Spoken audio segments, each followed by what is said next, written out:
Karena waktu sudah menunjukkan pukul 9 waktu Indonesia Barat, marilah kita mulai ya ke acara baperan kali ini. Bismillahirrahmanirrahim. Assalamualaikum warahmatullahi wabarakatuh. Selamat pagi, salam sejahtera bagi kita semua. Yang kami hormati Bapak Kepala BPS Kabupaten Pulang Pisau, Bapak Ook Suharto. Kemudian yang kami hormati juga narasumber kita kali ini, yaitu Saudara Maulana Faris dari BPS RI, dan juga teman-teman semua dari seluruh peserta dalam kegiatan baperan atau berbagi pengetahuan keren tiap bulan BPS Pulang Pisau yang pertama ini di tahun 2023.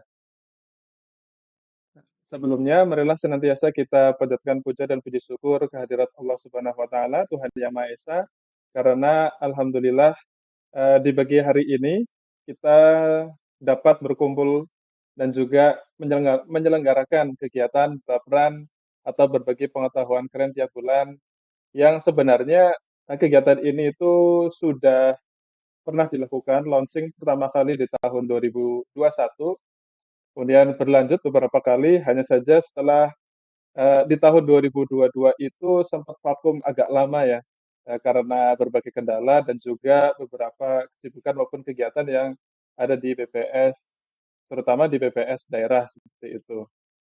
Nah, pada tahun 2023 ini, kita mencoba mengawali kembali kegiatan yang sangat bermanfaat ini, yang sangat baik ini, uh, ya, dengan tujuan untuk meningkatkan atau mengembangkan berbagai pengetahuan kita dan terkait kegiatan-kegiatan statistik ataupun yang menunjang kegiatan statistik itu sendiri. Kalau boleh di-recap di beberapa pertemuan sebelumnya, itu pernah kita membahas terkait pelayanan statistik, terkait pembuatan infografis, terkait big data juga pernah dulu gitu ya kita mengenal suatu big data gitu. Nah, pada kesempatan kali ini kita mengangkat tema yaitu terkait tips dan trik meningkatkan literasi statistik dengan narasumber Saudara Maulana Faris. Nanti kita akan berkenalan lebih lanjut dengan beliau. Namun sebelum uh, acara ini dimulai dan juga ke acara inti, marilah sebelumnya saya persilahkan kepada Bapak Ook Suharto selaku Kepala BPS Kabupaten Pulang Pisau untuk memberikan arahan dan petunjuk terkait kegiatan ini. Silakan untuk Bapak Ook Suharto. Terima kasih Mas Rizal. Assalamualaikum warahmatullahi wabarakatuh. Waalaikumsalam warahmatullahi wabarakatuh. Selamat pagi, salam sejahtera bagi kita semua. Yang saya hormati narasumber baperan Jumat 13 Januari 2023, Bapak Maulana Faris, Mas Faris ya. Kami panggil Mas Faris biar lebih akrab ya Mas ya. Siapa? Terima kasih sudah menyempatkan waktunya Mas. Ya, ini untuk dua kalinya Mas Faris berkolaborasi dengan BPS Kabupaten Pulang Pisau, dalam hal ini melalui Mas Rizal ya, bagi rekan seangkatannya. Sekali lagi terima kasih Mas sudah menyempatkan waktu untuk kami di BPS Pulang Pisau dan juga beberapa rekan-rekan lain yang saya lihat sudah hadir pada Zoom meeting baperan edisi perdana di tahun 2023 ini. Ya begini Mas, jadi tadi sudah sampaikan Mas Rizal bahwa karena ada Algo Bromo ya di akhir 2022 yang lalu, ya kita nggak bisa melaksanakan baperan. Jadi kami yang di kabupaten kecil aja nggak begitu terseok-seoknya gitu istilahnya, baru-baru mengadakan baperan gitu. Mau senam aja nggak bisa, mau yang lain aja nggak bisa. Ya gitu Mas. Jadi kalau di pusat mungkin nggak terlalu mungkin. Jadi kalau kami aduh luar biasa. Dan sekarang alhamdulillah di awal 2023 ini di sela-sela kesibukan yang tetap padat ya kami ingin melaksanakan untuk upgrade dan juga mengupdate berbagai informasi, yang salah satunya kita punya narasumber yang luar biasa keren nih. Ada Mas Faris yang siap memberikan pencerahan kepada kita semua, bukan hanya di Pulang Pisau, juga rekan-rekan yang sudah bergabung pada kesempatan yang baik ini. Tidak panjang lebar, Mas, saya sekali lagi sangat berterima kasih. Intinya temanya terkait literasi statistik yang tentunya itu merupakan kemampuan memahami bahasa statistik ya, Mas. Bla bla bla bla bla. Nanti Mas Faris yang akan menjelaskan lebih panjang kali lebar kali luas. Ibaratnya ya, saya yakin apa bidangnya di sana. Dan juga dengan sebagai apa namanya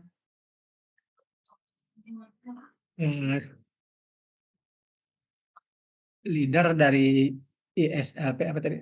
Ya pokoknya itu. Jadi kami mungkin Mas Faris bisa berbagi kepada kami apapun yang Mas Faris bisa share untuk kami di sini. Mungkin itu saja, Mas. Sekali lagi terima kasih, dan juga terima kasih kepada seluruh yang sudah hadir pada kesempatan Baperan pagi hari ini, di mana Baperan, oh iya tadi mungkin belum disampaikan, melakukan rebranding ya, yang tadinya berbagi pengetahuan akhir bulan, sekarang berbagi ya pengetahuan keren setiap bulan, karena tidak mesti di akhir bulan. Kadang-kadang di awal bulan, sempatnya saja. Demikian yang saya sampaikan. Maaf, sekali lagi terima kasih Mas Faris dan juga rekan-rekan semua. Billahi taufiq wal hidayah. Assalamualaikum warahmatullahi wabarakatuh. Waalaikumsalam warahmatullahi wabarakatuh. Assalamualaikum warahmatullahi wabarakatuh. Kami ucapkan terima kasih kepada Bapak Oswarto yang sudah memberikan sambutan, dan juga ucapan selamat datang juga untuk Bapak Ibu yang lain ya yang sudah ikut join pada kegiatan kita kali ini. Ya, seperti yang tadi sudah disampaikan juga, bahwa topik yang akan diangkat kali ini adalah tips dan trik meningkatkan literasi statistik.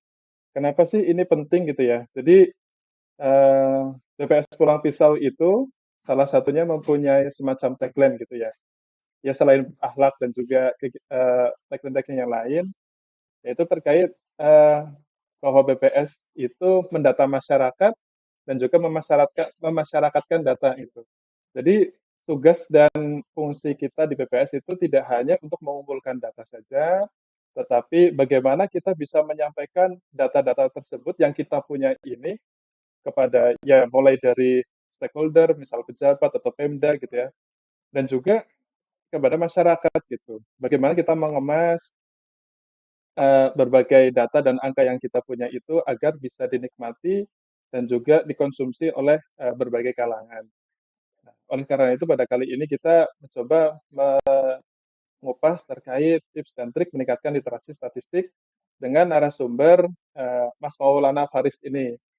Nah, sebagai ini ya sedikit gambaran atau CV gitu ya terkait Mas Maulana Faris. Mas Maulana Faris ini sekarang bekerja di BPS Republik Indonesia di bagian analisis di bawah Pak Romzi ya, itunya untuk tim kerjanya seperti itu. Dan sekarang sedang konsen dengan terkait analisis big data gitu. Nah, selain bekerja di BPS RI ini, Mas Maulana Faris ini juga menjadi salah satu koordinator untuk Indonesia dalam ISLP. Apa sih itu ISLP? International Statistical Literacy Project. Ini luar biasa sekali gitu ya. Dari berbagai belahan negara di berbagai belahan dunia itu, Mas Maulana Faris ini menjadi salah satu koordinator untuk negara Indonesia gitu.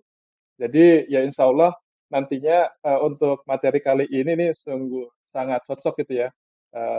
Apa yang akan disampaikan dan juga narasumbernya juga keren gitu. Jadi berbagi pengetahuan keren, narasumbernya juga keren juga. Nah, selain itu ini multi talenta juga nih Mas Faris. Selain bekerja di BPS, jadi ASN gitu ya, kemudian jadi koordinator juga bagi Indonesia. Beliau ini adalah seorang penulis, seorang komikus juga gitu ya. Beberapa bukunya mungkin teman-teman juga ada yang sudah punya, ya kebetulan kami juga punya di rumah. salah satu komiknya Mas Faris. Eh, Kemudian komikusnya itu di Instagram itu followernya sudah hampir 100.000 K.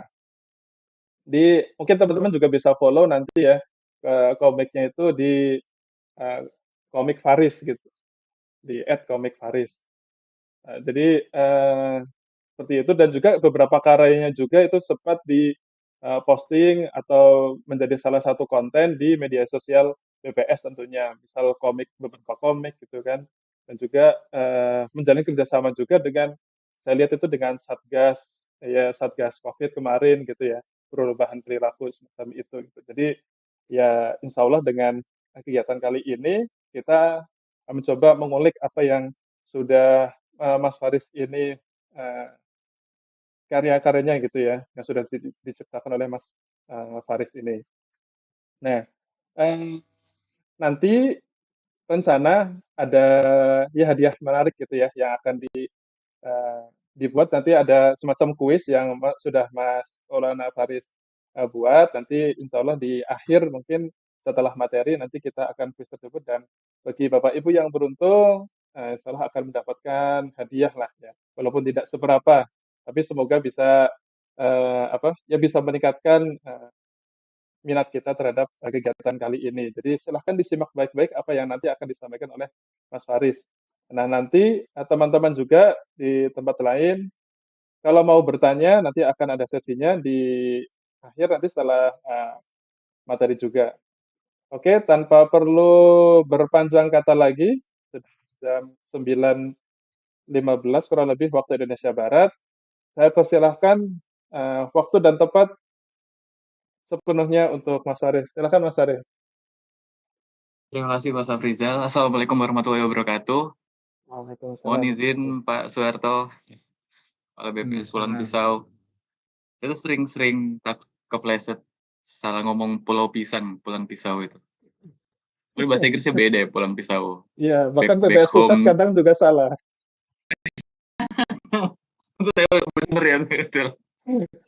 Mohon izin perkenalan semuanya, saya Maulana Faris, saya di Direktorat Analisis dan Pengembangan Statistik di BPS RI. Saya satu angkatan sama Mas Afrizal, Nizar, sama Mbak Aulia. Siapa lagi ya di Kalteknya, Zal? Saya angkatan 51. Saya dulu masuknya 10 besar, Bapak Ibu. Cuma 10 besar dari belakang.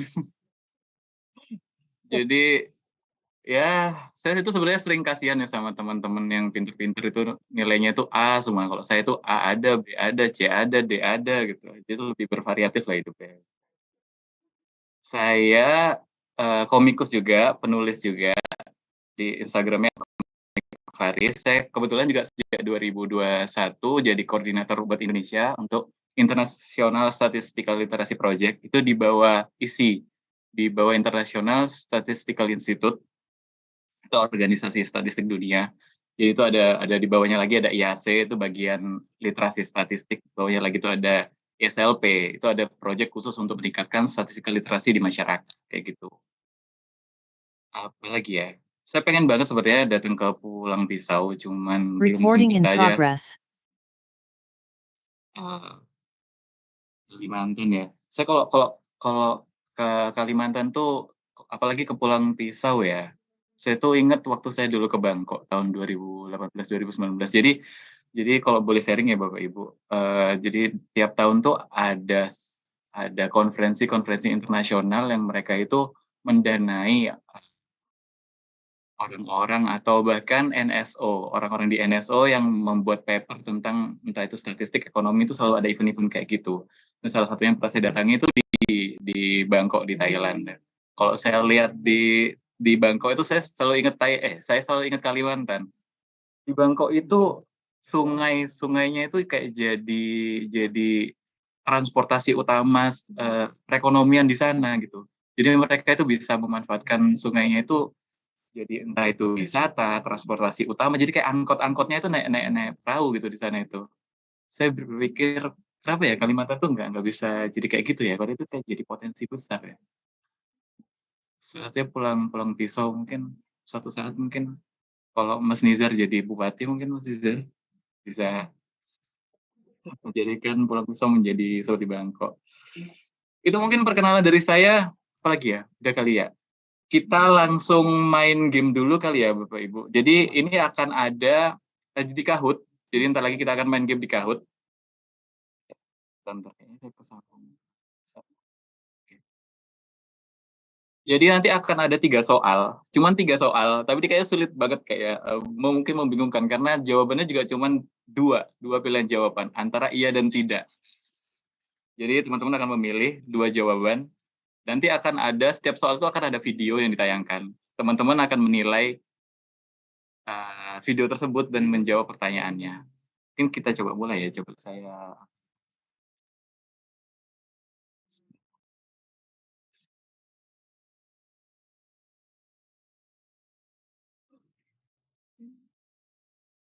Oke, saya coba share screen.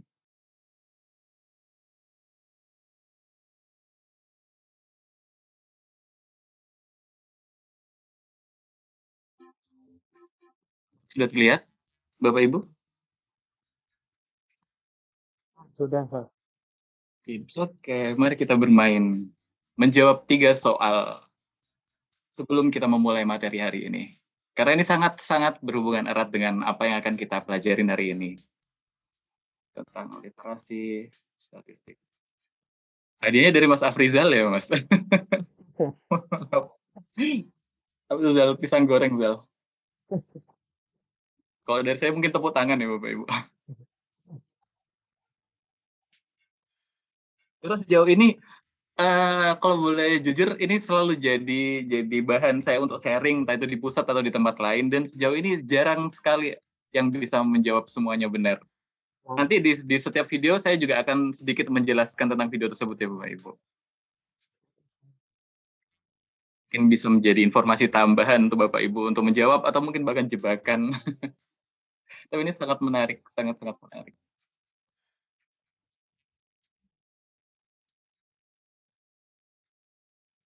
Namanya nih Beberapa orang sudah masuk. namanya macam-macam ini deh.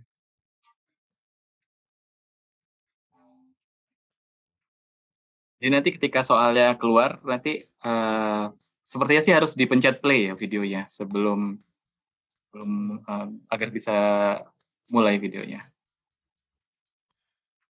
Ketika semuanya sudah selesai menjawab, videonya akan secara otomatis berlanjut ke soal berikutnya. Kira-kira udah masuk semua belum ya? Ada yang belum masuk? Berapa ya sudah join? 20, 22. Oh, tadi di Zoom ada sekitar 29, 30-an. Ini ada 29 partisipan. Kalau sudah 25 langsung mulai aja kali ya. Kalau 23 sudah. Oke. 22 lagi. Disconnect ya.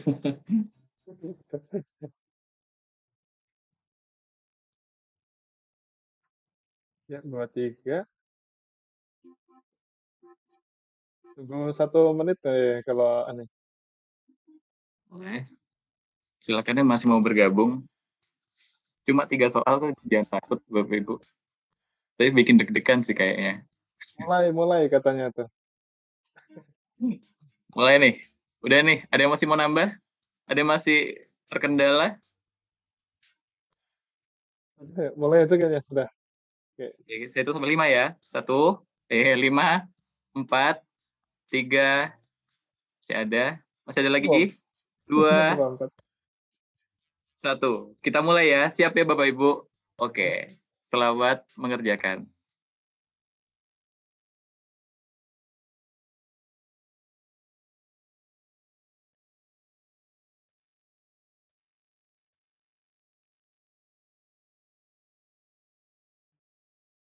Di klik ya. Sudah next. Oke.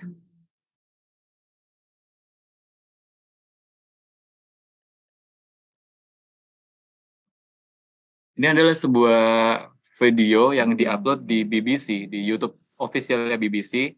tanggal 1 April tahun 2008.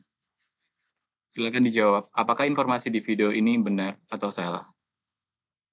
Selamat menjawab. Mohon maaf bahasa Inggris. Because these little fellas can do something no other penguins can.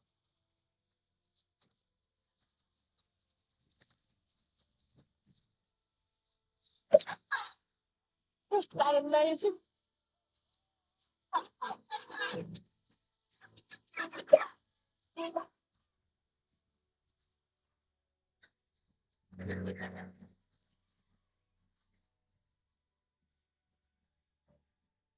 And how do they use this incredible ability?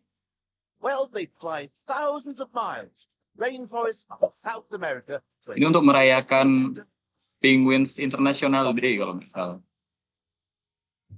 Di caption mereka.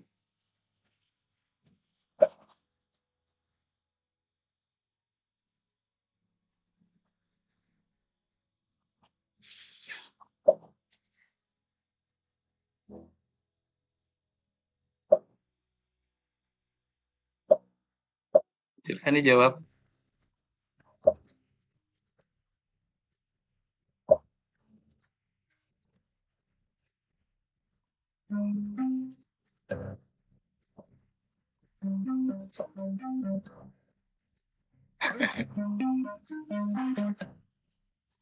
Tujuh, enam, lima, empat, tiga, dua. Oh, salah. Nanti kita akan bahas setelah semuanya selesai ya Bapak Ibu. Kenapa video ini?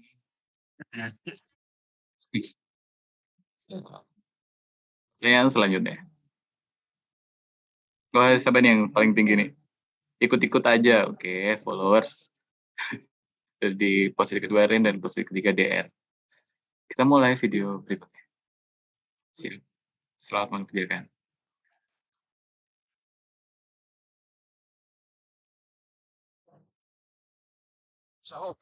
Ini diupload di YouTube official dari The Guardian. The Guardian itu salah satu dulu itu koran di UK, di United Kingdom.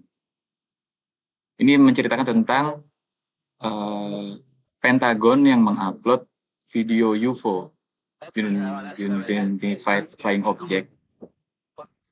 Ini menceritakan bahwa Pentagon itu Departemen Keamanan Amerika mempublikasi video UFO yang mereka rekam mereka. Silahkan dijawab apakah informasi di video ini benar.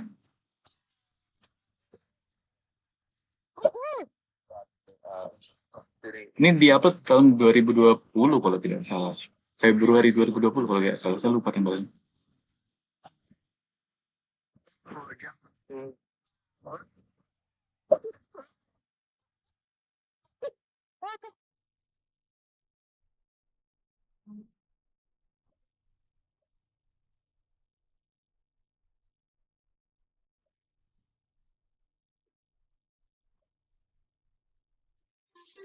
Menjawab. Apakah informasi di video itu benar?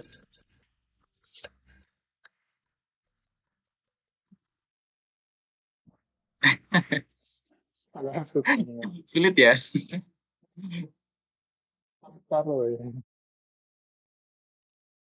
Wah.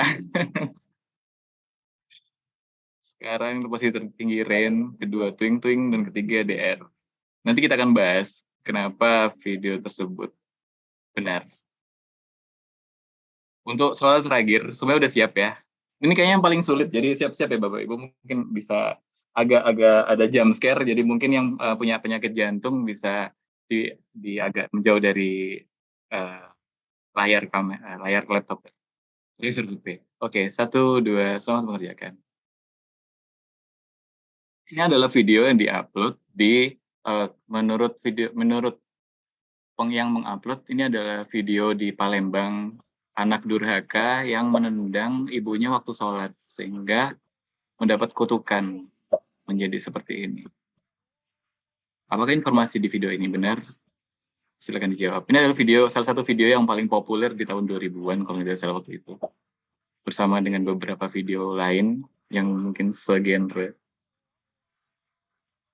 Sepertinya bukan pertama kali ya Bapak Ibu melihat video ini.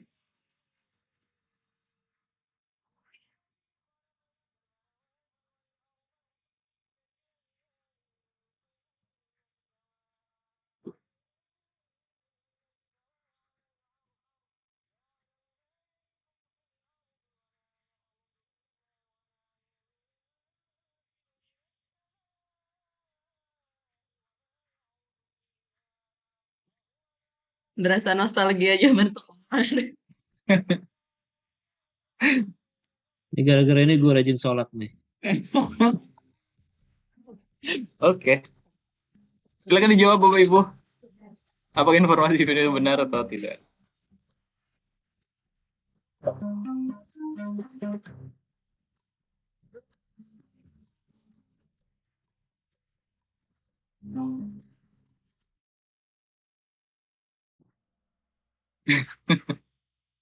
Lu ya Zar yang jawab benar Zar. Oke, sekarang kita lihat siapakah yang menjadi juaranya untuk quiz kali ini. Information is not knowledge by Albert Einstein. Jadi informasi yang masuk ke kita tidak berarti itu ilmu pengetahuan ya, tidak berarti itu pengetahuan. Selamat kepada wah ketutupan nih siapa sih? Omom juara 3, Yukinobu juara 2, luar biasa. Dan yang pertama adalah Tuing Tuing. Selamat kepada para pemenang. Untuk hadiahnya bisa langsung mengkontak Mas Afrizal ya. Untuk tuing-tuing silahkan ini ya chat, Silakan Mbak Japri. silahkan Japri chat gitu ya ke ini ke kami. Tuing-tuing aja ya, Yukinobu sama Om nggak usah. Yukinobu sama Omom mungkin dapat tepuk tangan ya dari saya. Selamat. Kita bisa jawab benar semua berarti ya. Soal 3 soal yang tidak semua yang bisa menjawab dengan benar. Oke. Stop share.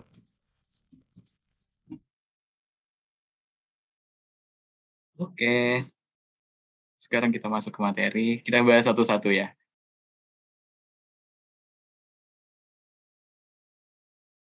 Gimana nih, susah nggak? Tadi nggak semua yang bisa menjawab dengan benar. Yang soal nomor 3 itu kayak yang paling susah ya tadi ya. Kita coba ke materi. Oke, sekarang.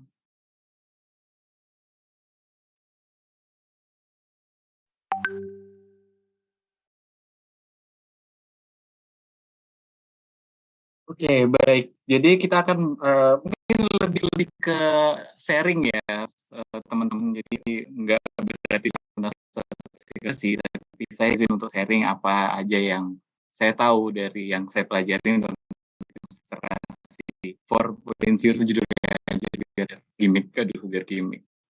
Benar itu sih, ini jadi infonya. Kita mulai dengan membahas video yang pertama. Jadi nggak perlu ditanyain lagi ya karena kita udah nonton tadi. Jadi mungkin ada siapa yang bisa kenapa memilih video ini adalah video benar, informasi yang benar, kenapa memilih salah? Silakan, mungkin ada yang bisa, teman-teman ada yang bisa berpendapat. Yang menjawab benar dulu. Silakan. Bapak Ibu, siapa tadi yang jawab benar? Nggak ngaku. Tuing. Tuing Yang tadi. menjawab bahwa video ini merupakan video dengan informasi benar. Silakan, Bapak Ibu. Waktu dan tempat dipersilakan. Jadi mau ngaku? Ini salah. Tuing jawab ini salah tadi. Safrizal mungkin? Ini jawab apa? Jawab salah. Jawab salah. Iya. Oke. Kita langsung ke salah dulu deh. Kenapa jawab salah, Zal? Padahal ini video yang diupload oleh BBC. BBC itu kan salah satu platform berita yang terpercaya di dunia, international class. Apakah berarti BBC itu berbohong, Zal? Kalau berbohong sih mungkin tidak ya. Cuman entah ini hanya untuk komersial atau untuk apa gitu ya. Karena selain video dari BBC gitu kan, kita lihat Net Geo kah atau apa, kita belum pernah lihat penguin itu terbang gitu. Apakah tidak mungkin penguin itu terbang? Apalagi terbangnya jauh Ada gitu sampai ke sana, sampai ke ada hutan. pendapat lain teman-teman? Kenapa video ini tidak memberikan informasi yang benar? Karena salah satu cara kita untuk mengklarifikasi apakah berita yang datang ke kita itu benar atau tidak, biasanya kita lihat sumbernya kan. Silakan, ada yang mau berpendapat? Ya. Aku milihnya bener, Riz. Ini siapa Wibu? Namanya Benar. Wibu, coba. Di mute tuh. Siapa Kak Faris? Iya, dia emang komikus Kak Faris tuh, Kak. Gimana? Halo. Pernyataan Anda terdengar. Tolong admin Terus yang lain di Sedang hide. lanjutkan. di mute. Kalau mau ngobrolin Sure. saya lanjutin.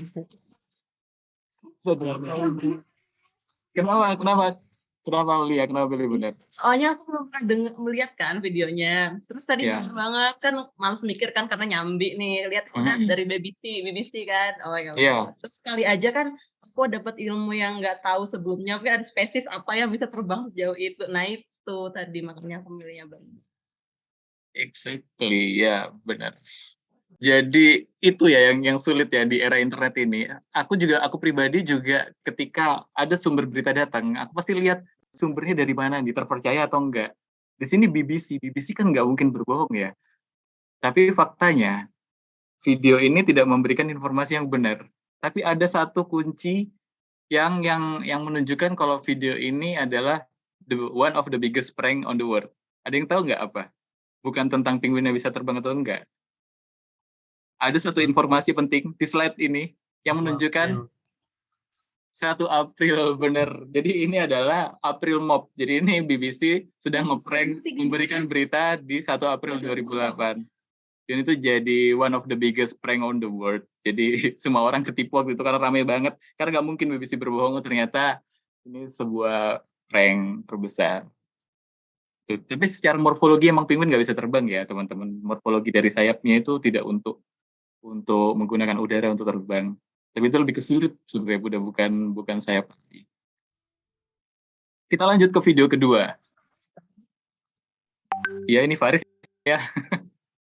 Oke. Kita Dia di pusat. Boleh silakan yang mau ngobrolin saya dengerin nih. Tolong admin di mute semua. Terima kasih. Yang kedua, ada yang mau berpendapat kenapa video ini benar? Apakah alien itu ada? Silakan. Mungkin Nizar? Yukinobu ngomong Yukinobu. Ya tadi jawabnya benar sih karena ya gue percaya ada UFO. Udah itu aja. Based on keyakinan ya, faith ya. UFO itu ada maka berita ini benar. Gitu. Kalau yang menjawab berita ini tidak benar, bisa berpendapat mungkin teman-teman kenapa The Guardian itu salah satu penyedia berita di UK. Kenapa The Guardian memberikan berita yang teman-teman berpendapat bahwa The Guardian memberikan berita yang bohong? Ada yang mau berpendapat? Karena UFO itu tidak ada? Atau gimana? Silakan. Itu hanya teori konspirasi. Sedap, konspirasi. Bumi itu datar ya. Bumi itu segitiga. Jadi ini adalah publikasi dari Pentagon, Departemen Pertahanannya Amerika Serikat tentang UFO. UFO itu sendiri tidak berarti alien ya Bapak Ibu. UFO berarti Identified Flying Object. Jadi bisa benda terbang apapun yang tidak teridentifikasi. Bisa itu pesawat dari negara lain, bisa itu fenomena alam, bisa itu hewan atau apapun yang tidak bisa teridentifikasi dengan baik benda apa itu disebut UFO. Jadi tidak harus UFO itu adalah alien kayak gitu. Dan ini rilis secara resmi di Amerika. Seperti itu. Kemudian yang ketiga, tadi yang menjawab benar kenapa bisa berpendapat? Apakah bisa ini ada yang mau mengaku mengapa video itu memberikan informasi yang benar? Yang ketiga ini ada yang paling menarik karena ini sebenarnya video ini populer di tahun 2000-an. Waktu itu internet masih baru ada ya, baru datang masih warnet dan ini tuh kayak di website penampakan kayak gitu ya. Dan itu sangat jadi berita yang sangat terkenal waktu itu. Ada yang mau menjelaskan? Tidak perlu ya. Jadi memang itu adalah jenis ikan ikan pari berjenis guitar. Terus saya lupa, nanti saya sharing ya. Itu ada salah satu jenis ikan pari yang bentuknya kayak gitar dan emang dia memanjang. Dan ketika dibalik emang terlihat seperti tidak sih sebenarnya. Cuma terlihat looks like manusia gitu, human. Cuman apa yang membuat video ini sangat mudah tersebar dan terkenal di antara masyarakat. Salah satunya adalah penambahan atribut agama di video ini. Itu penambahan cerita tentang hal-hal yang berhubungan dengan keagamaan, dan itu sangat mudah tersebar di masyarakat tanpa adanya konfirmasi seperti itu. Jadi kayak tadi kita mendengar ada ayat-ayat suci di situ, lalu ada cerita tentang anak yang durhaka kepada orang tua, di mana itu kan menggugah perasaan orang-orang yang menonton tanpa harus mengklarifikasi kembali. Banyak orang yang meyakini bahwa video ini adalah benar seperti itu, dan ada banyak lagi video jenis seperti ini. Kayak kemarin dulu itu kayaknya pernah ada perempuan di Iran yang berubah jadi anjing, kayak gitu. Ada foto yang terkenal tuh, kalau teman-teman sharing di internet, itu satu genre ya, bagaimana berita-berita seperti ini tersebar dengan sangat mudah. Dan ini sangat erat kaitannya dengan literasi statistik. Seperti itu. Susah ya soalnya ya. Jadi salah satu masalah terbesar di negara berkembang, sebenarnya nggak cuma di negara berkembang, di negara maju juga kayak Amerika, apalagi dalam tahun politik, kita juga akan memasuki tahun politik di 2024, itu adalah kita iliterasi statistik, itu literasi data. Jadi kecenderungan orang-orang dalam memahami data, dalam memahami informasi, dalam menerima informasi dengan data yang aktual itu masih sangat minim. Itu masih tidak sampai ke arah memahami apa itu statistik, bagaimana apa itu kayak varian, apa itu mean, apa itu median, belum sampai level itu. Bahkan di level yang seberapa penting kita menggunakan data untuk meyakini atau mensaring informasi kita, itu masih sangat rendah di masyarakat kita. Ini salah satu fenomena yang menarik, mungkin saya kalau izin sharing ya Bapak Ibu. Di tahun 2020 itu ada fenomena tentang babi ngepet. Ini kalau Bapak Ibu ingat di Depok itu dipercaya ada babi ngepet yang mencuri uang masyarakat, dan di situ ustadz di situ memberikan arahan bahwa untuk menangkap babi ngepet ini orang-orang harus menangkapnya dalam kondisi telanjang. Jadi beberapa orang di situ tuh telanjang gitu menangkap babi gitu Bapak Ibu, dan akhirnya babinya tertangkap. Jadi poinnya adalah sebenarnya saya pribadi tidak melarang Bapak Ibu untuk percaya bahwa manusia mungkin dengan entah teknik tertentu atau hal-hal tertentu bisa berubah menjadi hewan.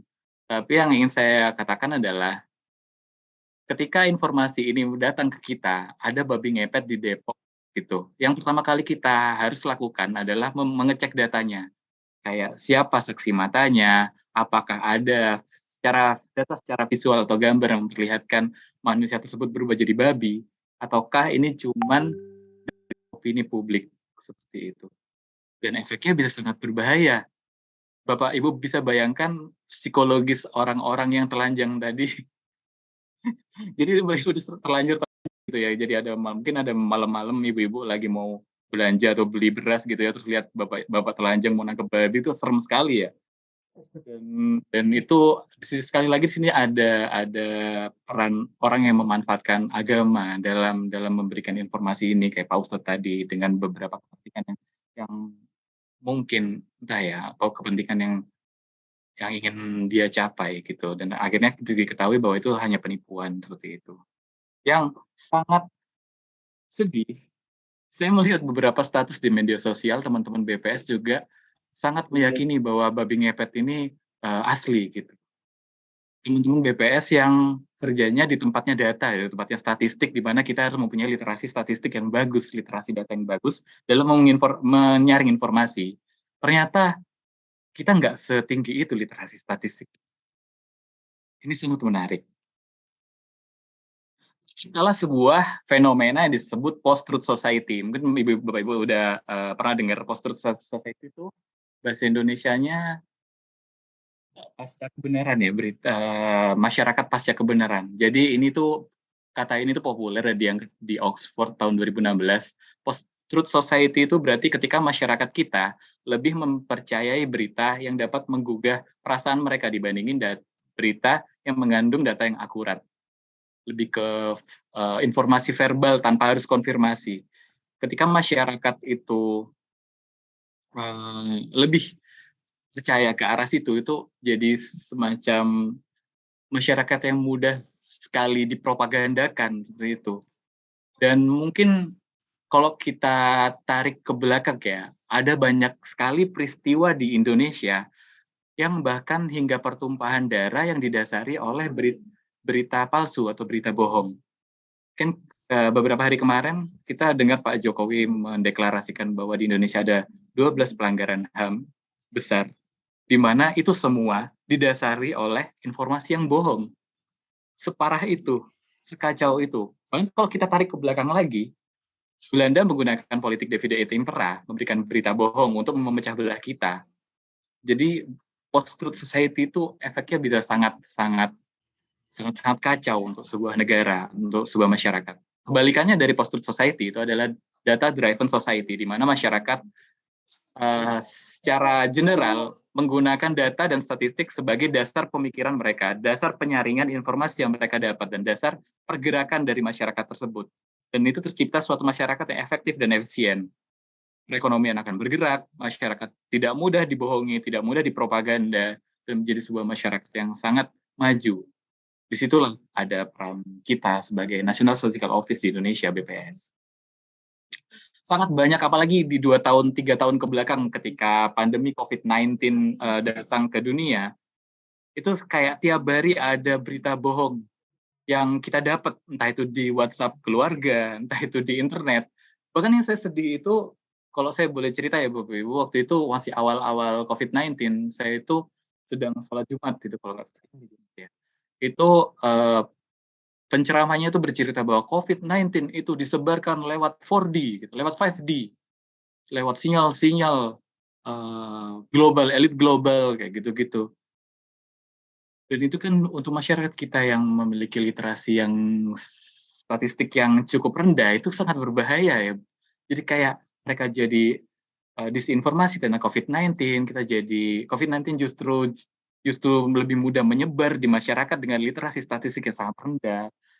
Dan itu akan terjadi kekacauan di situ. Gitu. Di grup keluarga mungkin, kalau di grup keluarga Bapak Ibu ada tentang hoax COVID-19 disebarkan oleh kalian.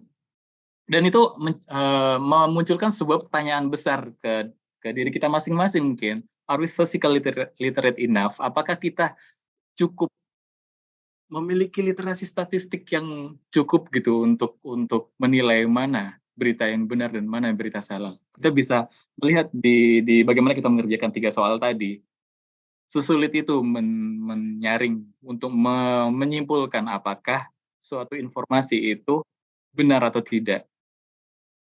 Seberapa tinggi literasi statistik kita, bahkan untuk pegawai BPS yang tempatnya data dan tempatnya statistik.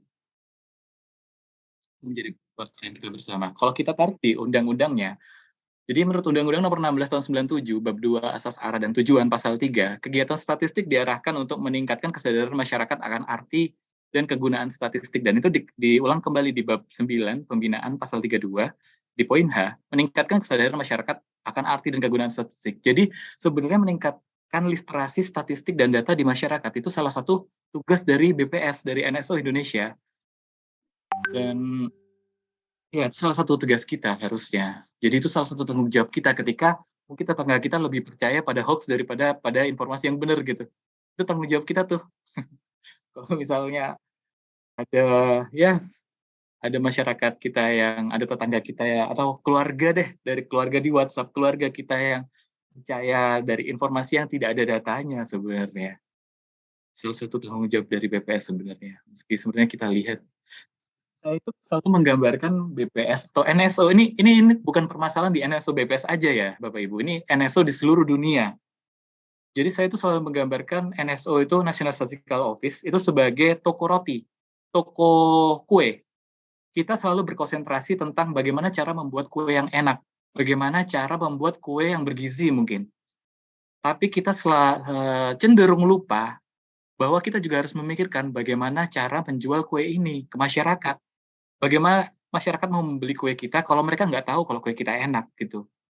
Kebanyakan NSO di seluruh dunia, kita terkonsentrasi kepada bagaimana kita memproduksi memproduksi data yang berkualitas, yang berkualitas, yang baik, yang bagus, bagaimana mengambilnya, memprosesnya, menganalisisnya, tapi kita sering lupa bagaimana kita mendiseminasikannya, bagaimana kita membuat masyarakat menggunakan data kita, bagaimana kita membuat masyarakat sadar kalau sebenarnya BPS itu penting, kalau sebenarnya data, statistik itu jadi bagian dari kehidupan masyarakat sehari-hari. Sesederhana kita menggunakan Google Map, mengetahui di daerah mana yang macet, sesederhana kita mendapatkan suatu berita yang datang dari medsos, apakah berita ini benar atau tidak. Sesederhana itu, sesederhana masyarakat itu mulai sadar tentang ternyata data dan statistik itu penting, sangat penting. Tanpa data dan statistik akan terjadi kekacauan di society kita, di negara kita, bahkan mungkin di keluarga kita yang berantem di WhatsApp gitu. Itu yang terjadi di sehari-hari kita. Next. Ada ya, itu akan menjadi pertanyaan buat kita kan. Terus kalau memang tanggung jawab literasi statistik itu ada di BPS di kita, apa yang bisa kita lakukan untuk meningkatkan literasi statistik orang-orang ini gitu? Ada beberapa teknik komunikasi yang bisa kita gunakan untuk mendiseminasikan hal-hal yang sulit di statistik, hal-hal yang sulit di data atau di bagaimana kegiatan Bapak Ibu sekalian di daerah untuk disampaikan secara lebih masyarakat, lebih bisa diterima masyarakat. Salah satu cabang ilmu yang mempelajari tentang ini itu ada science communication, itu ada kuliahnya, itu ada master programnya. Tentang science communication itu adalah bagaimana mengkomunikasikan hal-hal tentang sains, hal-hal yang rumit untuk disampaikan ke masyarakat. Itu kalau kita pisah lagi, kita bongkar lagi, ada yang namanya outreach dan inreach. Jadi komunikasi inreach itu adalah komunikasi di mana expert to expert. Jadi bagaimana orang yang ahli berkomunikasi dengan orang yang ahli juga. Outreach adalah di mana orang yang ahli, expert, berkomunikasi pada orang awam, common people. Dan itu adalah dua ilmu yang berbeda. Itu yang kalau kita boleh autokritik ya, itu yang kita di BPS tidak dibedakan. Di BPS kita menggunakan inreach, kita menggunakan komunikasi expert to expert untuk mendiseminasikan apa yang kita punya. Itu adalah hal yang gimana ya? Seperti makan pakai sendok sama makan pakai supit, itu jadi kayak ada tempatnya masing-masing. Jadi untuk bisa mendiseminasikan kepada masyarakat, kita perlu komunikasi yang berbeda dengan komunikasi expert to expert. Mungkin kita bisa ketahui ya, ada banyak kepentingan sih di sini. Misalnya, buat beberapa orang, komunikasi inreach itu kayak ketika kita ngobrol dengan bahasa yang sulit gitu, istilah-istilah yang sulit, median, variance, error gitu, itu buat beberapa orang itu membuat dia terlihat pintar gitu. Saya bisa nih nyebut-nyebut kata-kata yang susah yang kamu nggak ngerti gitu. Di komunikasi mereka aplikasikan, padahal komunikasi itu kan sebenarnya tujuan targetnya itu bagaimana informasi tersampaikan kan, bukan bagaimana kita terlihat pintar kayak gitu. Dan itu yang harus kita sadari bahwa komunikasi inreach dan outreach itu adalah dua hal yang berbeda.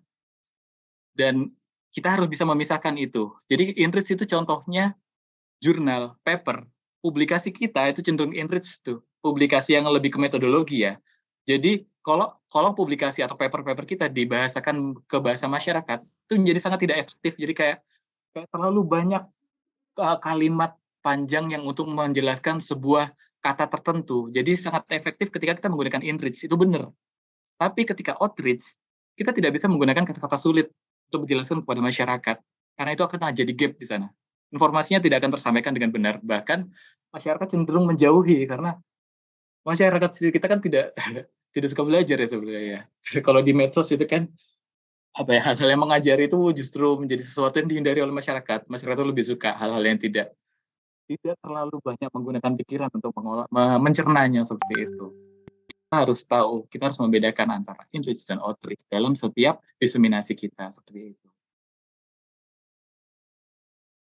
Ada banyak cara untuk mendiseminasikan atau mengkomunikasikan lakukan di BPS. Statistik, data yang kita punya, big data, dan apapun kegiatan statistik. Salah satunya adalah pendekatan entertainment. Pendekatan entertainment ini menjadi efektif karena masyarakat tidak merasa sendiri, tapi merasa itu kan yang banyak dilakukan di BPS Pulang Pisau juga. Bagaimana kita melakukan pendekatan diseminasi menggunakan video, animasi, podcast, infografik, seni, bahkan juga komik. Mungkin sebentar lagi akan saya sharing tentang BPS dan bagaimana itu sebagai pendekatan untuk merangkul masyarakat untuk meningkatkan literasi di masyarakat.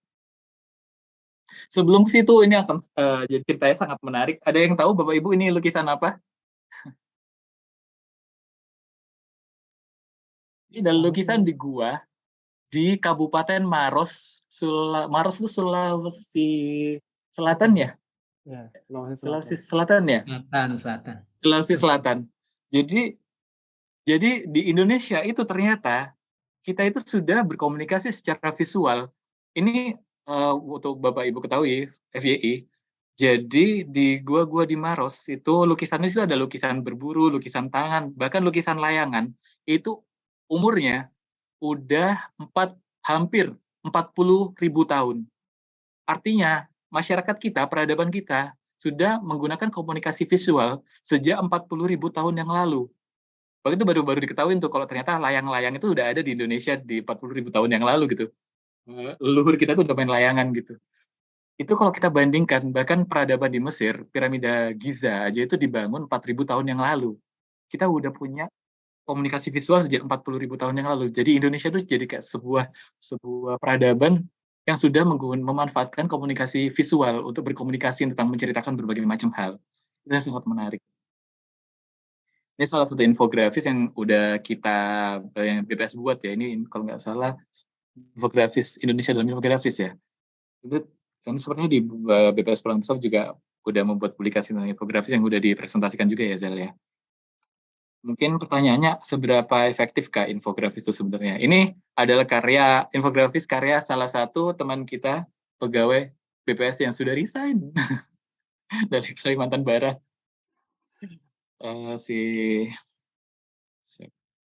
Ya kok lupa namanya lagi Baby Tamara. Tapi apakah infografis itu efektif untuk dibuat? Ini akan menjadi pertanyaan menarik. Jadi coba kita akan bahas suatu website yang menarik. Coba kita. Ya, ini saya pernah diskusi juga sama Afrizal tentang website ini.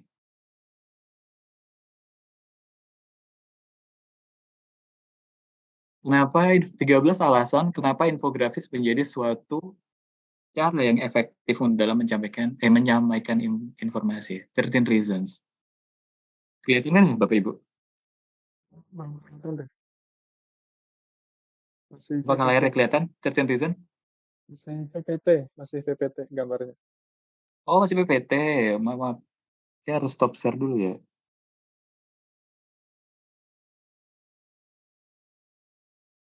Oke. Ya, sudah. 13 reasons. Why your brain craves infographics? Kenapa kita lebih menerima infografis dibandingkan yang lainnya? Infografis are everywhere, but what made them so successful? Infografis ada di mana-mana, tapi apa yang membuat mereka menjadi sesuatu yang... The use of visualization information has increased. Penggunaan visualisasi dalam informasi terjadi peningkatan di dewasa ini 400% di literasi, 9.900% di internet, lebih banyak masyarakat menggunakan gambar daripada kata, 142% di newspaper. Ini bahkan data tahun 94 ya. Mungkin tahun 2023 pasti jauh lebih besar lagi. This is because we are visually aware. Kita terhubung secara visual. 50% otak kita memproses visual processing of your brain is involved in visual processing. 70% of all your sensory receptor adalah mata. Mata kita 70% informasi yang kita dapat itu dari mata sebenarnya. Dan we can get the sense of visual sense in less than 1/10 detik kita udah bisa menangkap apa informasi di gambar tersebut. Seperti itu. It only takes us 150 millisecond for a symbol to be processed. Untuk memproses simbol kita cuma butuh 150 milliseconds. Seperti ini contohnya Bapak Ibu. Di kiri yang di kanan. Di kanan itu adalah informasi tentang yang di kiri. Perbedaan detik untuk kita memahami informasi yang harusnya kita dapat sangat signifikan di sini. Ketika kita melihat yang kiri, kita udah tahu di situ ada tebing berbahaya, ada batu berbagai ukuran yang mungkin bisa jatuh, gitu kan. Ada daerah berbahaya di situ. Tapi tulisan kita butuh beberapa detik untuk memahami apa informasi yang ingin disampaikan. We suffer from information overload. Terlalu banyak informasi yang masuk ke kepala kita dalam satu hari. Bahkan kita masuki masa generasi di mana informasi itu informasi yang berbeda datang setiap detik. Dulu di zaman era 90-an atau 2000-an, mungkin informasi yang kita dapat dari koran atau dari TV yang mana itu juga nggak tiap jam kan ada berita gitu. Sekarang di sosmed sekali buka informasi tentang Sambo, habis Sambo apalagi apa Bu Mega, apalagi gitu kan, seolah-olah otak kita tuh jadi kayak kaget menerima semua informasi yang datang ke kepala kita, bahkan kita udah overload gitu. Kita menerima 5 kali informasi. Ini mungkin tahun 2000-an kali ini perbandingan, mungkin sekarang udah 10 kali mungkin. 34 GB, 100.500 kata. The more information we consume outside of work, rata-rata dalam sehari. 34 GB. Flash disk kita berapa tuh? 30. Berapa giga tuh biasanya kita dapat flash disk? 64 ya? 4 flash disk. Satu dalam sehari. Rata-rata kita membaca hanya 28% dari tulisan yang kita kunjungi, gitu, artikel yang kita kunjungi. They more engaging. Researchers found that color visual increase the willingness to read by 80%. Jadi gambar berwarna itu memberikan keinginan lebih untuk membaca, untuk mengetahui informasinya kepada masyarakat, bahkan hingga 80%. More accessible, lebih mudah diakses, 70%. Understanding for labels with text only, 70% orang memahami label dengan tulisan saja, tapi 95% memahami dengan gambar dan tulisan. Seperti itu. People following direction with text and illustration. Jadi ketika direction, ada perintah, ada arahan, disertai gambar, 323% lebih baik bagi masyarakat untuk mengikuti perintah tersebut jika itu diilustrasikan dalam gambar atau visual. Lebih persuasif, infografis, dan gambar-gambar itu lebih bisa memberikan call to act, memberikan masyarakat untuk keinginan untuk melakukan pergerakan, melakukan suatu perubahan. Apa ya call to act itu bahasa Indonesianya, ya Allah. Lebih terpengaruh lah ya, more persuasif. Dan lebih mudah diingat. Ketika kita melihat suatu gambar, daripada mengingat kalimat atau kata-kata perintah di suatu tulisan, kita lebih mudah sekali mengingat gambar yang udah pernah kita lihat. Seperti itu. 80% of what they see and do. 80% yang kita lihat dan kita lakukan itu lebih diingat daripada cuma 20% dari apa yang kita baca. Dan yang terakhir, after all, you've been reading this for 5 minutes and 38 seconds. Kita dapatkan banyak informasi kenapa infografis itu sangat bermanfaat dan efektif cuma dalam waktu 5 menit gitu. Ini dibuktikan secara langsung gitu. Kita udah bisa mendapatkan informasi sebanyak itu dalam waktu cuma 5 menit seperti itu. Mungkin itu websitenya bisa saya share kali ya nanti di chat.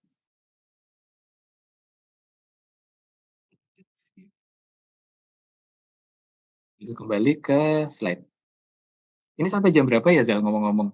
Kalau terlalu lama ini ya, atau mungkin ada pertanyaan juga boleh sih. Nggak harus selesai presentasi. Mas Rizalnya lagi ke ruangan sebelah. Oh ya, siap. Lanjut aja dulu, Riz. Oke, ini juga video yang udah kita buat di sensus penduduk, sensus pertanian kayaknya juga udah bikin ya. Salah satu bagaimana mempromosikan, kayak udah nonton ya teman-teman, saya next saja. Ini Big Data Animation, ini salah satu animasi yang kita buat untuk mempromosikan Big Data.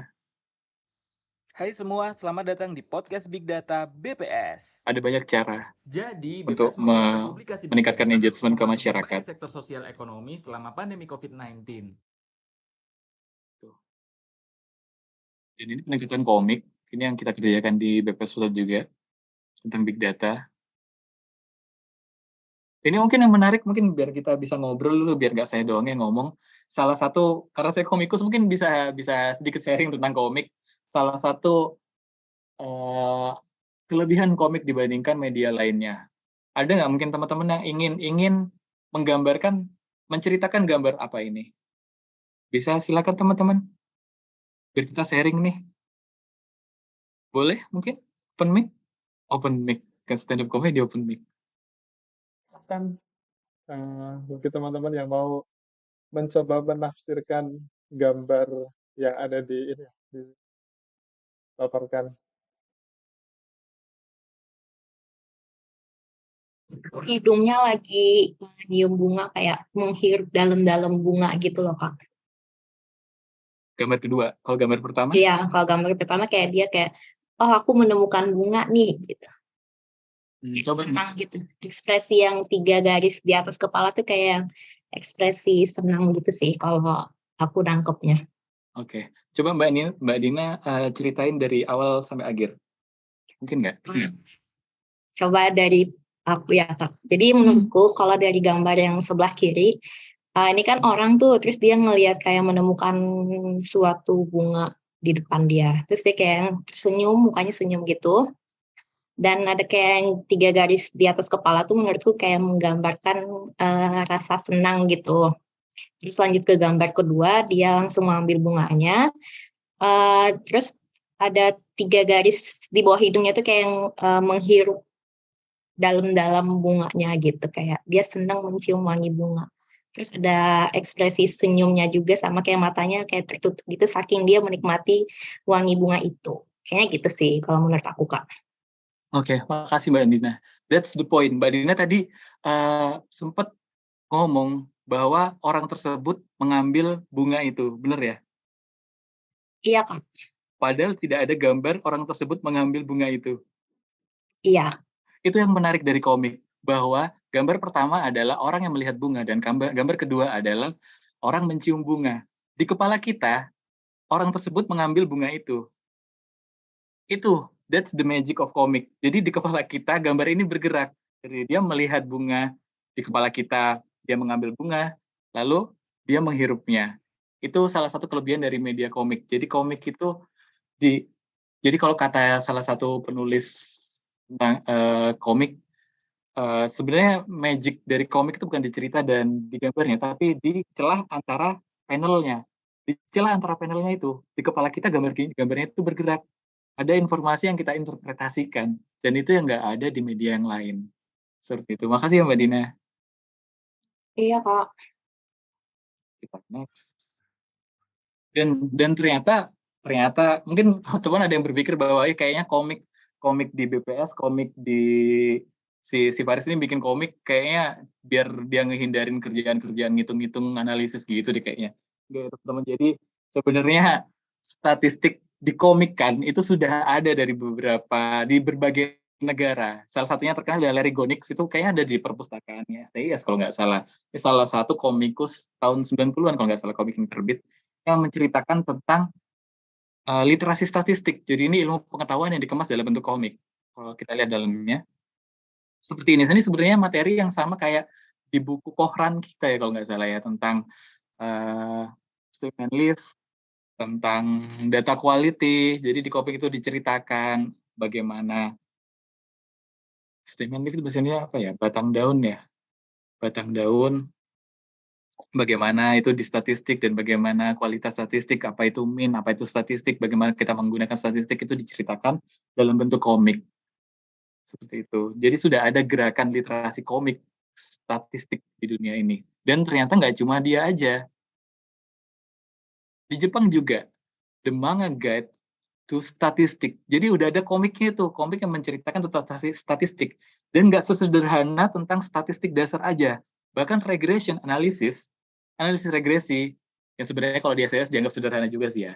Cuma untuk masyarakat umum, kan regression analisis itu kan sesuatu yang harus kita masuk lebih dalam lagi ke ilmu statistiknya kan. Itu udah dikemas dalam komik bercerita yang bahkan bisa dicerna oleh anak SD.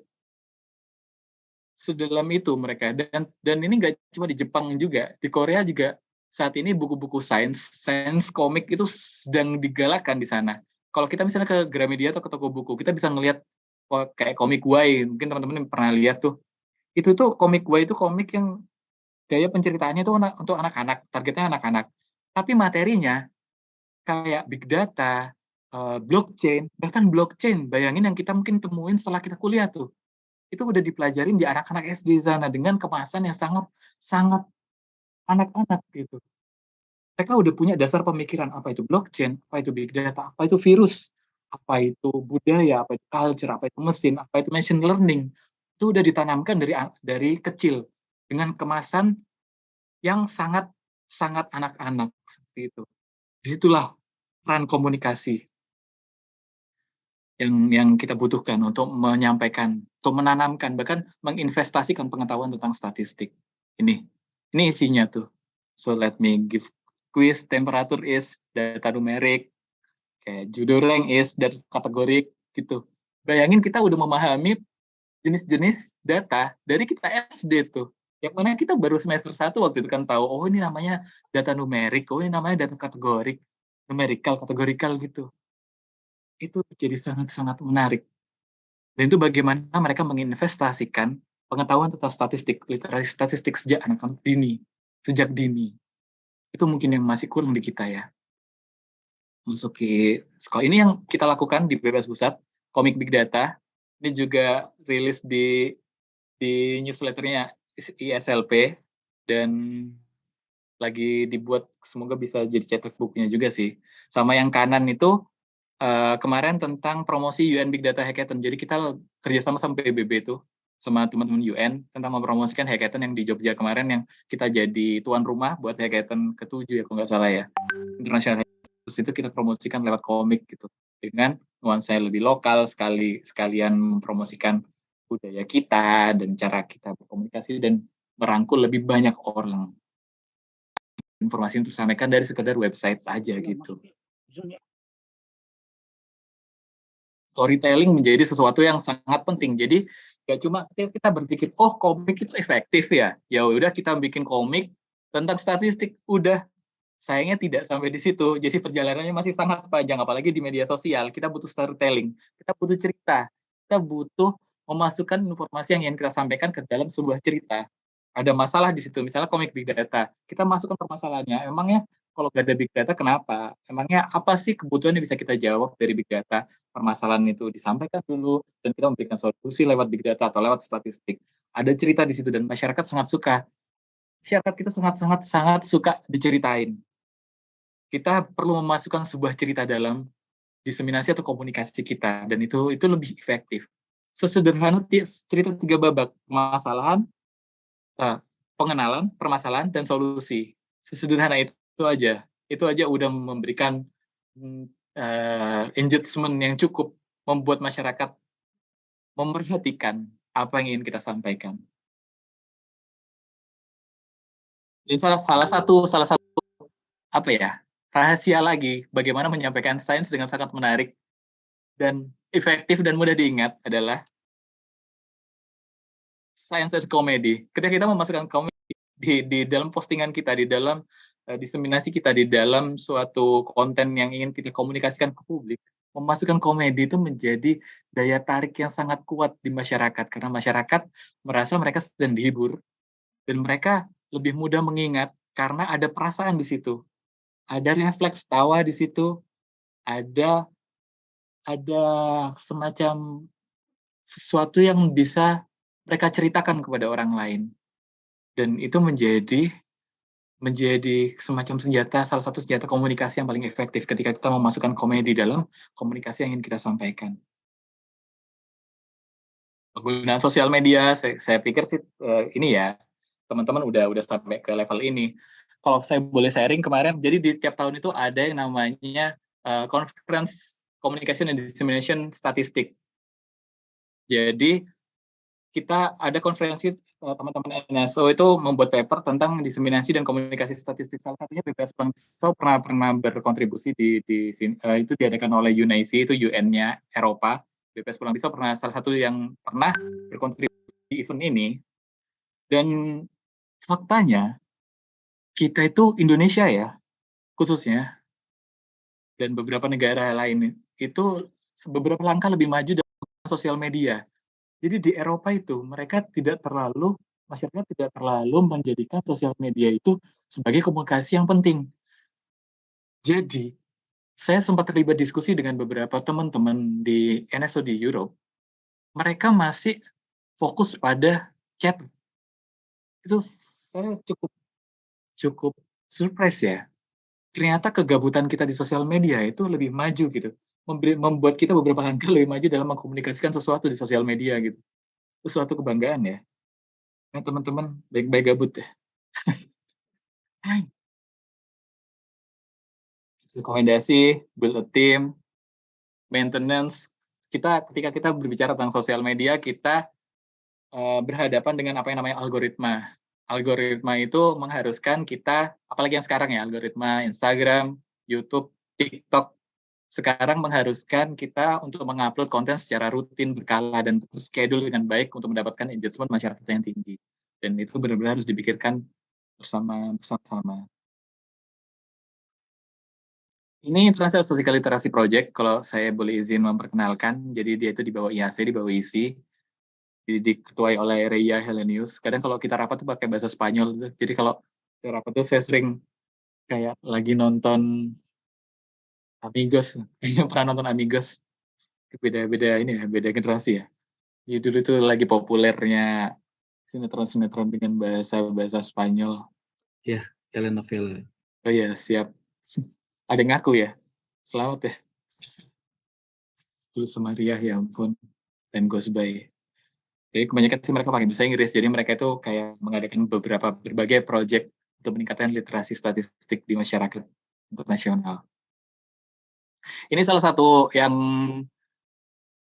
pengen saya tekankan ya. Ini ketika Bapak Afrizal. Afrizal menjadi salah satu juara infografis di BPS Prancis ya, Zal? Prancis atau Spanyol, Zal? Apa Itali? Itali ya? Kalau nggak salah Itali ya. Jadi waktu itu BPS NSO Itali itu mengadakan lomba infografis dan untuk teman-teman internasional. Dan sebenarnya pengen saya sampaikan sih di sini itu membuktikan kalau teman-teman di kabupaten kota di provinsi juga sebenarnya punya kesempatan yang sama, punya panggung yang sama, dan punya potensi yang sama untuk berkompetisi di dunia internasional sebenarnya. Jadi kayaknya udah nggak relevan lagi deh ketika kita mungkin teman-teman merasa minder karena tidak banyak mendapatkan informasi tentang kompetisi-kompetisi atau mungkin konferensi-konferensi internasional. Karena sebenarnya mungkin Mas Afrizal membuktikan kalau teman-teman itu punya potensi, kesempatan, dan panggung yang sama dalam berkontribusi atau menjadi salah satu bagian dari acara internasional, event-event internasional. Luar biasa ya Mas Afrizal. Ini 2022 kemarin ada lagi sih sebenarnya. Ini acara tiap tahun yang saya ceritakan tadi, 2021 Expert Meeting itu ada Mas Nizar juga itu. Dari kamu ya, Zar?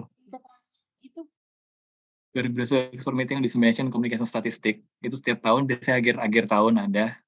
Mungkin nanti bisa kita saling sharing ya ketika membuka paper. Jadi kita membuat paper tentang bagaimana kita mengkomunikasikan dan mendiseminasikan statistik dan data di Indonesia, yaitu.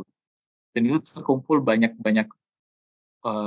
negara-negara besar ya yang ikut serta. Yang bagus itu biasanya Kanada, Eropa juga mereka sangat aktif. Amerika juga sangat baik. Kemarin Asia Tenggara sudah mulai berkontribusi juga di 2022, dan Malaysia juga. Kita selalu tiap tahun alhamdulillah selalu kontribusi. Dan mereka sangat apresiasi terhadap Indonesia. Bagaimana kita berperan aktif dalam event-event seperti ini. Ini yang 2021. presentasi kita.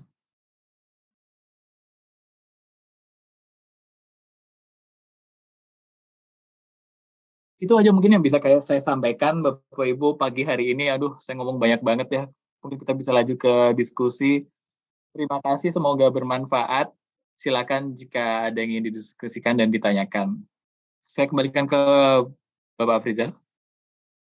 Oke, terima kasih luar biasa apa yang sudah disampaikan oleh Mas Faris ya terkait Ya.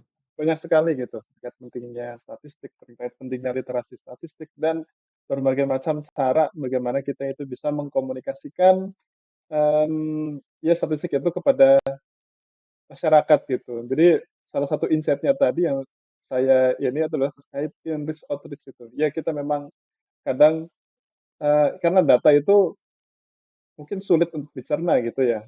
Data itu mungkin beberapa orang itu ya angka apa sih gitu. Nggak paham apa itu inflasi, apa itu PDRB, semacam itu ya. Padahal itu mungkin di berita seringkali ya apa muncul gitu berita tersebut. Tapi orang masyarakat awam tahunya ya harga naik gitu. Bukan inflasi berapa, tapi tahunya harga naik gitu kan. Nah, pandangan-pandangan seperti inilah yang bagus gitu ya untuk BPS terutama untuk kantor-kantor statistik di ya dari pusat maupun sampai daerah gitu, bagaimana cara kita itu mempublikasikan atau mensosialisasikan data-data yang kita punya. Nah, sebelumnya untuk Bapak Ibu peserta jangan lupa untuk absen ya. Link sudah